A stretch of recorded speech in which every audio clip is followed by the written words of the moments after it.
Do not offend or vex or sadden him, by whom you were sealed, marked and branded as God's own, secured for the day of redemption, of final deliverance through Christ from evil and the consequences of sin. Now, the Amplified Bible says, don't offend God. Well, you know, instead of worrying about who's offending us, we need to be more concerned about whether or not we're offending God.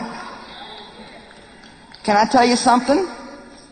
When we mistreat other people, it offends God.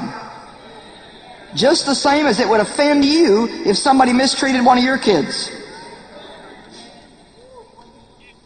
I remember one time when our youngest son, who's now 27 soon, was out on the, he traveled with us when he was young and kind of grew up under the resource tables. And one of the other men that was working for us, I mean, he was a kid and he was being a little more active than this guy wanted him to be. And so he got pretty rude with my son. Well, I tell you what, I got my back up. And I told him, I said, listen, that is my son, and you work for me.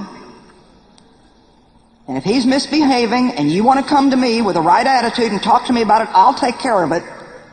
But if you're going to work for me, you don't be rude to my children. Now, if I would feel that way, and you all know you would feel the same way, how does God feel when we're rude to somebody or we mistreat somebody? And you know, sometimes we just blow that stuff off and we don't think there's anything to that. And we're all concerned about whether we're called to Africa or India or China and, you know, things like that. But I frankly believe that it's the little foxes that spoil the mind. And I believe it's how we live our daily life that's very important to God. And I think the most important thing to God is how we treat people